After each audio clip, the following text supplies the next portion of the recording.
Explore the history, relationships, expertise, and data that go into ensuring Stine growers get maximum yield potential. This is the Stine Seedcast. Here's your host, David Thompson. Hello, and welcome to the Stine Seedcast. I'm your host, David Thompson, National Marketing and Sales Director for Stine Seed Company. We've got another great episode lined up with special guests, expert insights, and discussion on everything you need to know about maximizing yield potential. Today, my co-host for this special Women in Ag edition of the Stine Seedcast is Ann Clinton. Ann is the communications manager here at Stine, and she spends her time leading our company's communication efforts. Ann's an Iowa native and grew up on a farm operation in southern Iowa. Thanks so much for joining us today, Ann.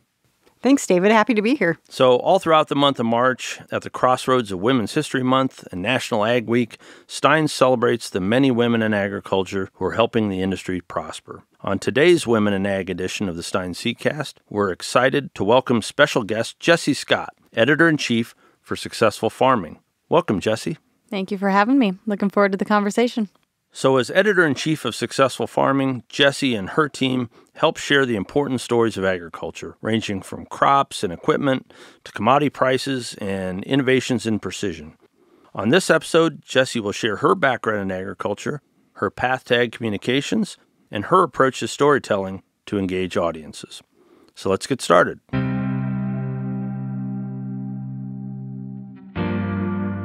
So Jessie, why don't you tell us a little bit about your background, where you're from, and your background and history in agriculture? Yeah, I grew up on a cow-calf and corn and soybean operation in Marengo, Iowa, which for those of you that are familiar with Iowa, it's the Kinsey exit off of 80. So I'm in Des Moines now, but it's about an hour and a half east of here. So grew up there. My parents still farm today. My uncle and cousin are also involved in the operation. Grew up there, came to Des Moines to attend Drake University, majored in public relations, didn't really know what I wanted to do or where I wanted to be, but I've been in Des Moines ever since. Okay, awesome. So Marengo is one of the great rural communities here in the state of Iowa, and I think the three of us sitting here at the table all can claim to be from small town Iowa. How do you feel like growing up in a rural community like that helped shape you into who you are today? I think maybe a fun fact about Marengo is there's a lot of, I think, hardworking entrepreneurial spirit based in Marengo. So I already mentioned Kinsey Manufacturing, and I know you guys have had Susie on your podcast. Sarah Wyant, who started AgriPulse and who has been a leader in ag communications for many years, is also from Marengo, Iowa. So just a couple of fun facts there. Wow. But I think growing up in an ag community, and maybe a way that I didn't fully appreciate growing up, but it surrounds you by a lot of hardworking, very humble people. And you just kind of take those things for granted because that is most of the community that you're working with. And it was one of the things I didn't have any intention of going into farming or ag journalism or communications. But I really liked the farming community and I really liked surrounding myself with those people. And that's one of the reasons I think I ended up where I am today. Yeah, awesome. So if you didn't have any intentions kind of going into the ag sector, how did you find yourself as editor of Successful Farming? Yeah, so I'll back up a little bit there too.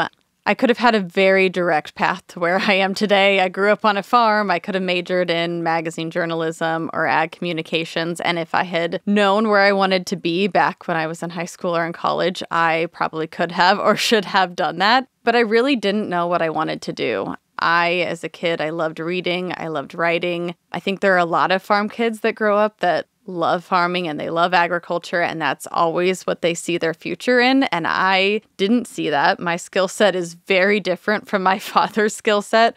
I joke with him, he is a much better driver and I am a much better writer, and we both have our strengths, and that is okay. And I just didn't see how I fit into that growing up. So that's one of the reasons I chose to major in public relations, because I had absolutely no idea what I wanted to do. And I was like, well, I like to write, I like to read, I like communications. Maybe I'll figure something out along the way. So I did that, and then I ended up working for the USDA while I was at Drake.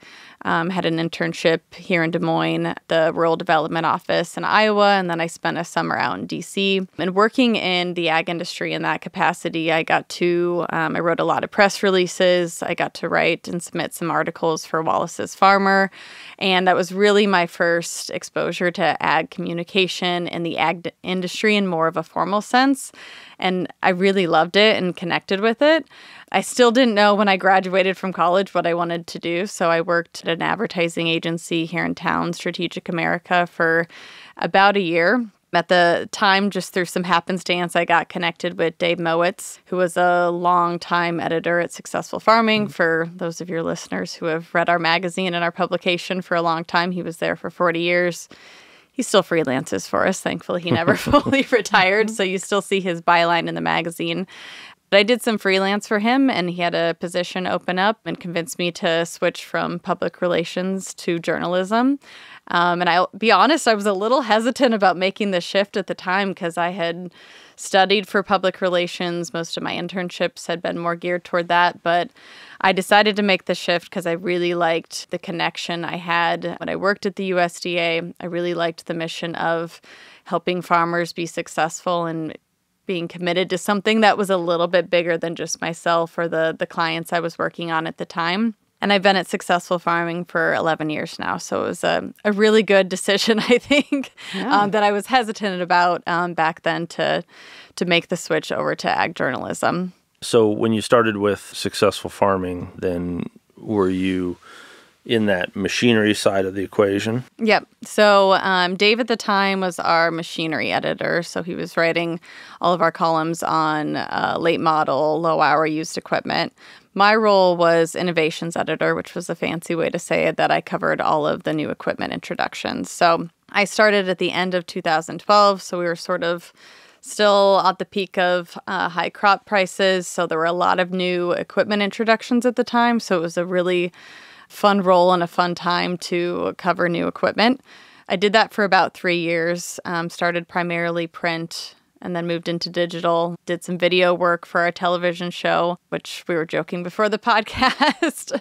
Getting to do new things like podcasts and video can be a little bit of maybe a stretch assignment at the time, but I think it made me a better journalist too. So did that for a few years, moved into a fully digital role, so overseeing agriculture.com, which is our website, all of the content that goes up there, and then all of the ways that farmers get to that content. So if they subscribe to our newsletter, through social media, if they're searching Google for something. So oversaw that for a few years. And then I took a little bit of a detour and went over to a role on our sales and marketing side, which is not something I'd planned on. I loved the editorial side. I loved the storytelling and what we did there. But we had an open position, and my boss, Dave Kearns, at the time came to me and said, "We think you would be good in this role." So I decided to take that little bit of a detour. I learned a lot. I oversaw our ad operations team, which is a fancy way to say the team that manages all of the ads that go up onto agriculture.com. Did that for, I think, about 3 years, and then moved back over to the editorial side, eventually into the editor-in-chief role. And in that, I think one of the interesting stories is you think about the time that Successful Farming and Meredith has been involved in agricultural publishing. I think it's a strong legacy and strong history, and you only need to know that they have agriculture.com as a URL to know how early and how committed they were to telling the story of agriculture, which to me is supremely impressive. It was the first website at Meredith, which is now .-Meredith, and it was, I believe, 1994 that they registered that domain. So yes, it was very early on to have gotten that URL. So since your background is in equipment, but now you're involved in all aspects, I know there's a lot of fancy and exciting things in equipment, but do you see the same thing in seed, or is seed exciting to you, or not so much, not as much as iron? We make jokes sometimes that there's something that's, a little bit sexier about a new tractor introduction than a new hybrid, just inherently, in that it's something, you see it at farm shows. It's something farmers can actually kick the tires on, right? Yeah. But we all know all of that technology, whether it's seed or equipment or precision ag, it all plays its role and it's all important. And It's maybe a little bit easier for our current new product editor. We joke about this too, to get a lot of page views on articles online, right? But all of that is important. So it's just maybe a little bit more of a challenge for our agronomy editors to make the seed topics just as sexy as the equipment ones, right? I hear you. So with all of that background, and as you talk about your readership, what is it that you're kind of seeing as current trends and challenges in agriculture right now that you're highlighting in your editorial? Yeah, so if we were having this conversation on Friday or next week, I think my answers would probably be different. I'm heading down, like we talked about, to Commodity Classic in Houston this week. So I'm sure I will hear lots of trends and topics, and there's a lot of good educational sessions there. There were a few things. I think there are a lot of challenges for farmers. A couple of ones that were top of mind. We try to report on all of the tools and new products and technology that can help farmers solve problems that they have. I think one of the challenging things for us and for farmers is when there's uncertainty about whether or not those tools are going to be available. So it's been in the news a lot lately, but the dicamba registration being vacated by the court in Arizona. So there was that sort of short-term uncertainty of what does that mean for the products I've already purchased and the technology I was planning to use for this growing season. Thankfully, the EPA was pretty quick to issue their existing stock order so farmers know that they can use what they've already purchased. But then there is this larger question of, okay, what does that mean for dicamba moving forward? In our March issue, Adrian Held did a really good job detailing the EPA's proposed herbicide strategy. So it's not a topic I've heard a lot of farmers talk about, so it's something we're trying to bring a little bit more light to, but it's to be in compliance with the Endangered Species Act, and the goal is to be in compliance with that act so that, just like what happened with dicamba, things aren't vacated through the court process because that causes a lot of uncertainty. The issue there is with the proposed strategy, the industry and farmers have had a lot of feedback on how are we going to implement this, how are we going to be in compliance with this. So the final strategy was originally going to be announced at the end of May. They pushed that back to August. So hopefully they'll take into account some of those input or those comments from farmers to make the strategy both in compliance with the ESA, but also a little bit more workable for farmers too. But I think that's one of those things where what tools are going to be available on what fields and how are you going to stay in compliance and still be able to manage weed resistance and the challenges that you're facing on your farm as well. One of the other things we write about a fair amount too is just extreme weather conditions. So whether that's storms and derechos or it's what we're really seeing with wetter springs and drier summers and how farmers can manage and help weatherproof their farms. So that can be through things like short stature corn, product you guys are very familiar with. That could be through, improved soil health conditions, so no-till cover crops, diverse crop rotations, so making sure that your soil can absorb all of that intense rainfall and hold it for later in the season when you need it. In our April issue, we have a feature on drainage water recycling, so taking rain off the fields through tile in the spring when you might get a heavy rainfall event, storing that and then reapplying that water through irrigation, which is the benefit of you get to use that water later in the summer when conditions might be drier, but you're also storing that water, and instead of those nutrients running off downstream, you're able to reapply those back to the field again too. So just creative different solutions that farmers can use to help weatherproof their farms. And, I would presume, as we all see, some of these topics are much larger than anyone would, even imagine. I mean, things like EPA and all the things that it takes to get product registration and to keep and maintain registration are challenging. And I think it's hard enough for any single person to try to comprehend all that.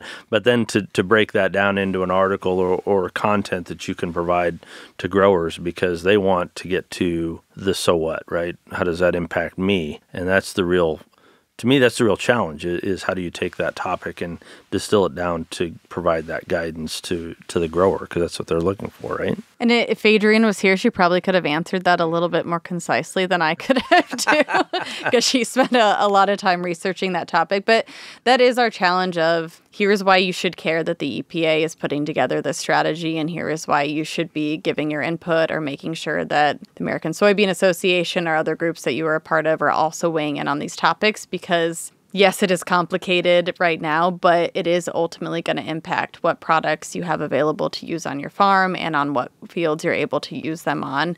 So that's our challenge, to make sure that we can weed out some of the regulation and the legislation, and here is what this order actually means for you. Yeah, because if you don't understand it, you're just going to say, well, I assume it's all going to work out, right? Yeah. I'm not going to worry about it right now. I got enough stuff to worry about. Which farmers do. So that's why we try to make that as clear as we can. I'm curious on circulation of successful farming. How many farmers do you have reading across the nation? 380,000. That's our print circulation. Okay. And it's an important role, I guess, of ag publications to kind of help farmers know what they need to be thinking about season to season. What topics are you introducing to your audience as you're thinking about the next calendar year?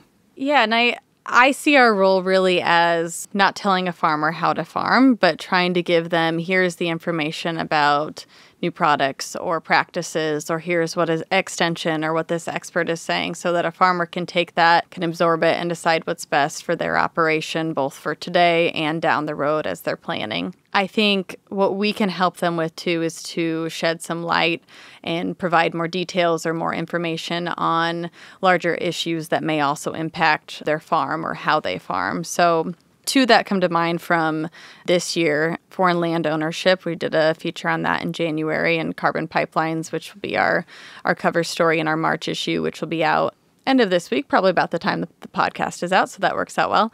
So for the foreign land ownership one, for the last couple of years, really on the digital side, when we were posting articles about recent farmland sales, we kept getting a lot of comments on Facebook about, was that a farmer that bought it? Was it an investor? Was it a foreign investor? And there just seemed to be a lot of interest about how much land is owned by foreign investors. We've seen that a lot in policies as well. Politicians have been talking a lot about it, both in proposed and legislation that has passed. And I saw it, and I saw it on a Facebook comment the first time, which is a horrible place to see something for the first time, because I don't even know if I fact-checked it then. But it was the stat that 3% of farmland is owned by foreign investors, which to me at the time, I would have guessed that the number was bigger just from how much I was hearing about it. So it kind of took me by surprise. And the article that ran in January that Cassidy Walter wrote really is just to bring some light to what those numbers are. So 3% of land is owned by foreign investors. Less than 1% of that 3% is owned by investors from China, which you also hear a lot about. And our job is not necessarily to say that that's a small number or that's a big number. That's sort of up to the farmer to determine, is that too much? Is that too little? But it's at least when you're hearing about these policies and you're hearing about foreign ownership of land, that you know what those numbers are. And then to explain kind of both sides of, why people are concerned about that number growing, but also if we restrict access to China buying our land, what does that mean for our trade relationship with them, knowing that a lot of our soybeans end up in China. So just helping farmers better understand those issues, hopefully, so that they can make more informed decisions. The carbon pipeline one, which that article could have gone a million different directions. That one, I originally had the idea. My parents called me when the Navigator pipeline at the time, the Heartland Greenway pipeline, was going to potentially go across one of their pastures. And they had a lot of questions for me, and I didn't have any answers for them about how the carbon pipelines worked or why we were starting to hear about them all of a sudden. So that article really gets into the tax credits that ethanol plants get, sort of here is why you're hearing about pipelines now, because ethanol plants can make a lot more if they can sequester carbon. Some of that can do that on site. It depends where they're located. If they can't, then they can connect to a pipeline, and that can take the CO2 and insert that underground at a location where all of the circumstances are right for that to happen. So we detail that kind of why this is becoming a topic now. But also part of that I think is really interesting is what that means for the future of ethanol. So we talked to a lot of farmers that were really reluctant for carbon pipelines and didn't necessarily want them going across their land. But what does that mean for the future of ethanol? So ethanol as it exists today, but also future markets like sustainable aviation fuel, which really depends on being able to sequester carbon because it requires a lower carbon index. So just having farmers understand that you may be against carbon pipelines, and You may not want them going against your land, and that's fine, but also understanding, okay, what does that mean for the future of ethanol and the markets you have for your corn? Yeah, ultimately, what's driving that conversation, and why has that topic suddenly become a hot topic? There's a lot behind the scenes there, so that's great to help them understand that. And the article goes into a lot more details too. Sure. Yeah. Well, like foreign land ownership. I mean, I know in our industry, obviously seed companies have a need for land to do testing. And so ultimately there comes the question of, okay, when we talk about foreign land ownership, does that include, seed companies? Does it include land that was legacy owned? Some companies own land as a U.S.-based company and now become multinational companies. How does that impact them? So it's never as easy as it seems on the surface, right? I say that article included a sidebar on the Arkansas Syngenta land as well, because it's yes, they're not a U.S. company, but what does that mean for Arkansas farmers? What does that mean for the folks that were employed on that farm? Just kind of looking at that full picture of what that means for U.S. agriculture. The importance of farmers, it's important for farmers to tell their story. How are you engaging that storytelling aspect of your role? How do you get farmers to become sources in your story? Is that difficult or is it changing? But just how are you engaging your audience overall? As far as storytelling goes, I'll take this from a couple different approaches. I think one of the things we really work to do, particularly in print, is to use design to really bring storytelling to life. I think if you look at Successful Farming compared to any of our competitive magazines that also have great content, but one of the ways that we really stand out is our design. Our creative director, Matt Strzelecki, does some crazy off-the-wall things, and one of my favorite parts of my job is that I get to work with him and that I give him a very loose concept of here's what I'm thinking for a cover, and he turns that into something that's really fun. I'm thinking of our cover we had last fall that was chaotic weather, so it was one of the stories kind of talking about how you can weatherproof your farm.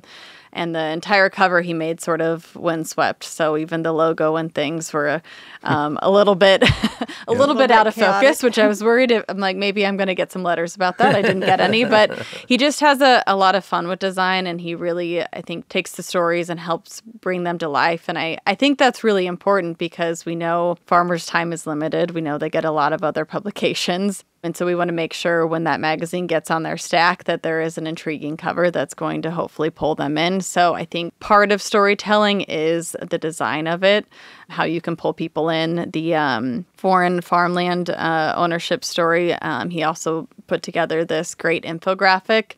We included all of the numbers in the story as well, but there's something about just seeing numbers visually that, okay, here's what 3% of the U.S. looks like. Again, is that a big number to you? Is it not? But seeing that visually, I think, can help give you a little bit more perspective. So I think design is a big part of that. I also always talk to our editorial team about having a really strong lead. Again, farmers are very busy. So if you want them to read your story, you have that first sentence, first paragraph to really pull them in and explain why that topic is intriguing, why they should care about it, how it's going to impact their operation. And really, most of the work that we do, we're trying to help farmers save time, save money, be more efficient, be better stewards of the land.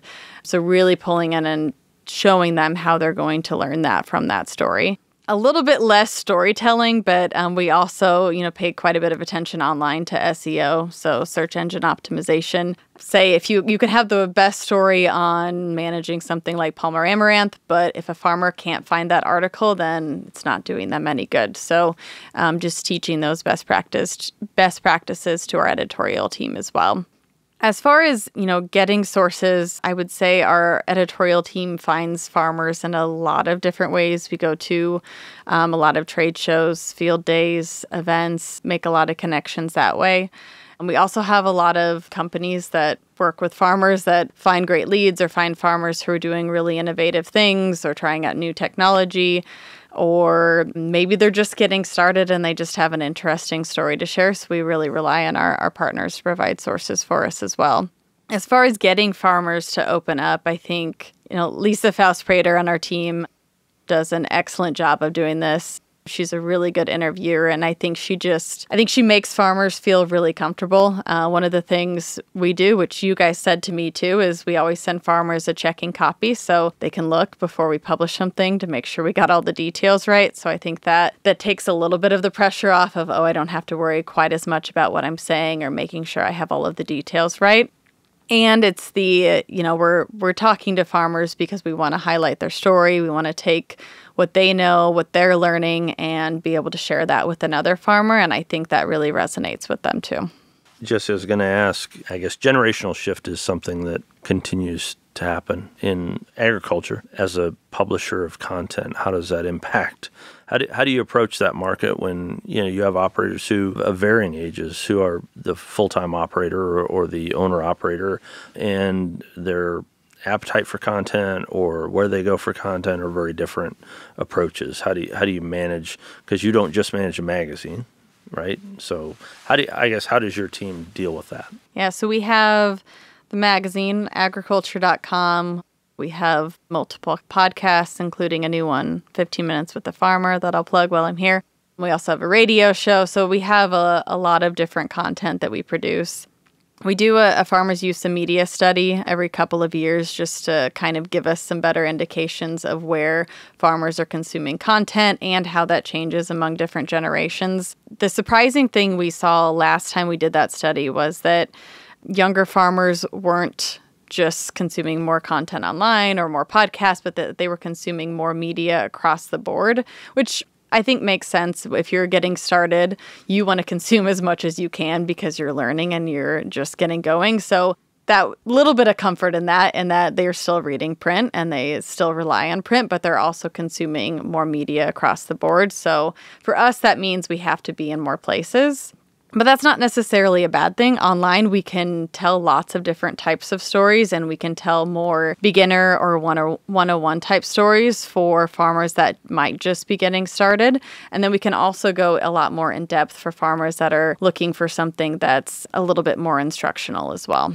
So, Jessie, you've been in your current role for about a year? Correct, yep. Okay, so are you the first female editor of Successful Farming? Yes, I was the first female editor. So what does that mean to you? Was that something that you thought about, or does it resonate with you in any way? It's one of those things that I'm very proud to be the first female editor, but I'm also a little hesitant about it too, because I do recognize that there is weight when you're the first to do something, that shows people behind you that they can do that as well, that people who didn't see themselves in that role before. So I do think that's important. I also like to acknowledge that there have been a lot of other female editors in other ag publications. I mentioned Sarah Wyant earlier. I'm really good friends with Joanne Allenbaugh, who used to be the editor for Pork. So I like to acknowledge that I was the first at our publication, but that there have been a long stream of women in ag communications and in leadership roles. I also don't want to spend too much time on it, though, either. I mean, my goal is to be the best editor-in-chief that I can be, to support my team and to provide the best content we can for farmers to help them be more successful in their operations. So I do think it matters, but I also, for the most part, just, spend my time with my head down doing my job too. Yep. Well, it's a good point, but I do think that there's others who are looking at you and as a role model. And what advice would you have for maybe the younger generation or those who are still in school looking to maybe follow a path similar to yours? I think the best thing for anyone still in school is to go job shadow, get internships, apprenticeships. I think as much as you can get exposed to the type of work that you think you want to do, to learn if that's the type of work you actually want to do, and also to get some real world experience too. Just when you're applying for jobs, you're going to know the type of job that you want to do, and you're going to have a better resume, a better portfolio to be able to get into those jobs as well. I think if I hadn't had that internship with the USDA, I don't know that I would have ended up here, but that exposed me to ag journalism.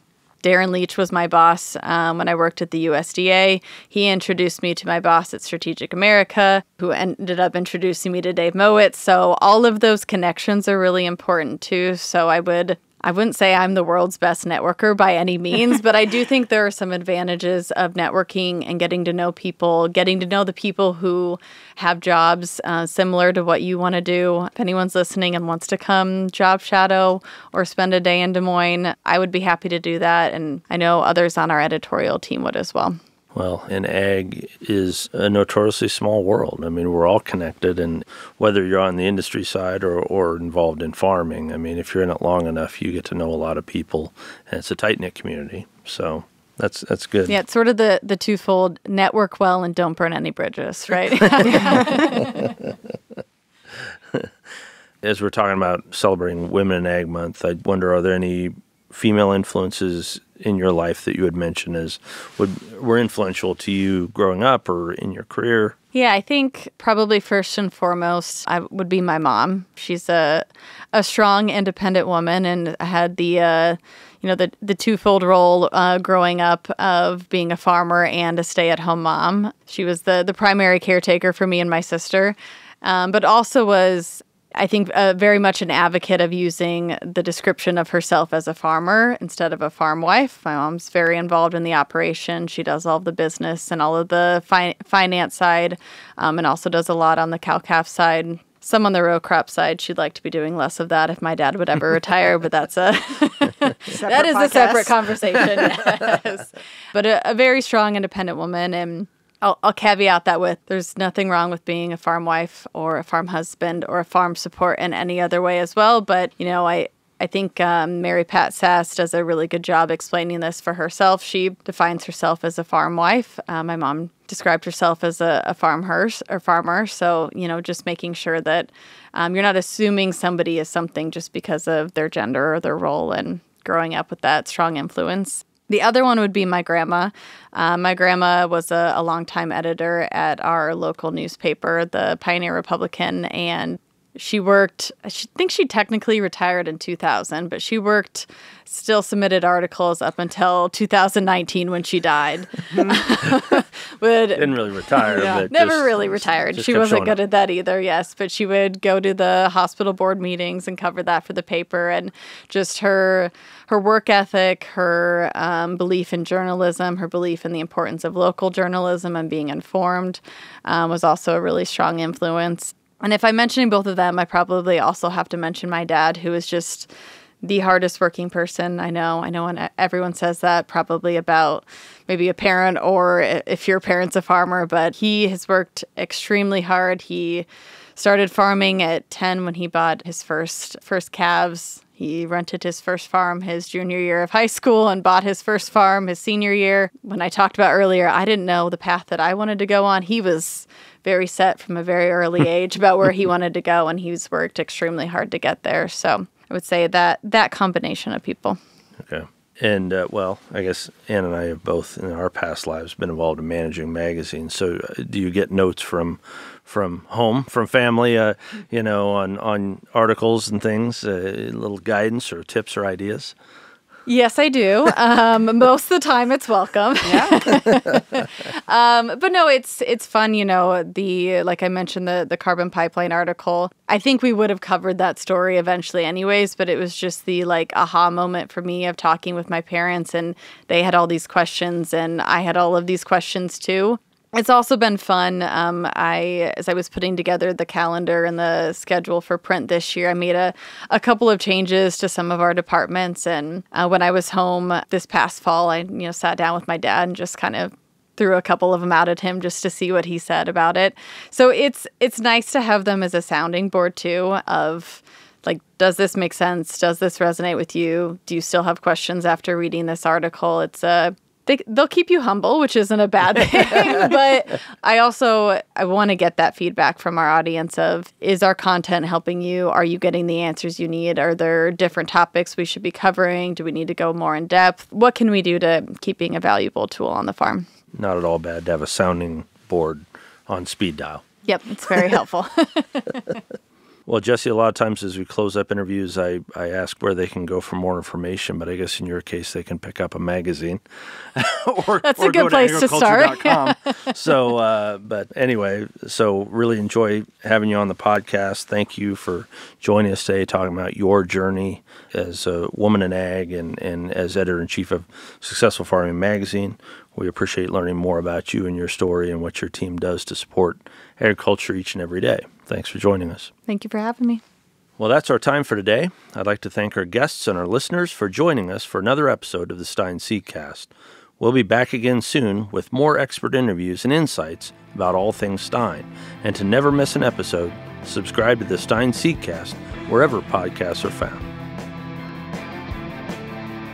Subscribe to the Stine Seedcast wherever podcasts are found. To learn more about Stine and its elite corn and soybean genetics, visit stineseed.com. Stine has yield.